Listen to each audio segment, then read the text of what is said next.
Once upon a time, in a small village nestled in the mountains, there lived a young girl named Lily. Lily had a heart full of joy and a smile that could light up even the darkest of days. She found happiness in the simplest of things: the chirping of birds in the morning, the gentle rustling of leaves in the wind, and the laughter of children playing in the streets. Part 1. Despite living in a humble cottage with her parents, who were struggling to make ends meet, Lily radiated a sense of contentment and peace that drew others to her. People from all over the village would come to seek her advice and bask in her infectious joy.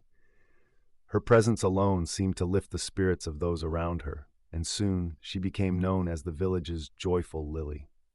Part 2. One day, a traveler passing through the village heard of Lily's reputation and sought her out. The traveler was a weary soul, burdened by the weight of his past mistakes and the uncertainties of the future. He hoped that Lily could offer him some solace and guidance on his journey. Part 3. Lily welcomed the traveler into her home with open arms, offering him a warm cup of tea and a listening ear. As they sat by the fireplace, the traveler poured out his heart to Lily, sharing his struggles and fears. Lily listened intently, her eyes filled with compassion and understanding. Part 4. After hearing his story, Lily smiled gently and said, "In life, we are often faced with challenges and obstacles that seem insurmountable. But it is during these times that we must remember the power of joy. Joy is not just a fleeting emotion, it is a state of being that can sustain us through the darkest of days." Part 5. The traveler pondered her words and asked, "But how can I find joy amidst all the pain and suffering in the world?" Lily replied, "Joy is not found in external circumstances or material possessions. It is found within ourselves, in the simple moments of gratitude and connection with the world around us." Part 6. She then took the traveler outside to her garden, where colorful flowers bloomed and butterflies danced in the sunlight. "Look around you," she said. "Do you see the beauty and wonder that surrounds us? Joy is like these flowers, blooming even in the harshest of conditions. It is up to us to nurture it and let it flourish in our hearts." Part 7.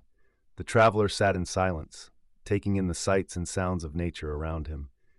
Slowly, he felt a sense of peace wash over him, a glimmer of hope amidst the darkness that had clouded his soul. He realized that joy was not something to be chased after, but something to be embraced in the present moment. Part 8. As the sun began to set over the mountains, the traveler thanked Lily for her wisdom and kindness. With a newfound sense of purpose and resilience, he continued on his journey, carrying the seeds of joy that Lily had planted in his heart. Part 9.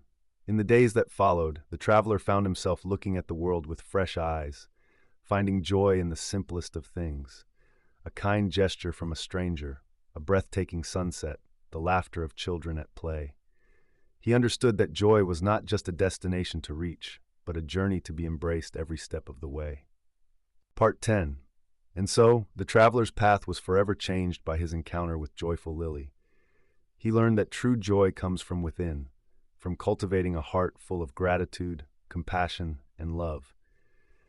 He carried her teachings with him wherever he went, spreading light and joy to all he met along the way. Part 11.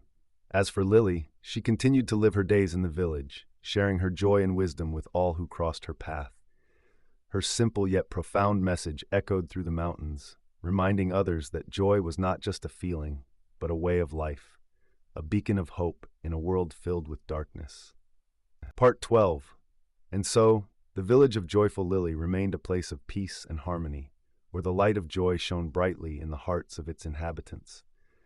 And though challenges and hardships would come and go, the spirit of joy lived on, a reminder that in the end, it is our capacity to find joy in the midst of adversity that truly defines us.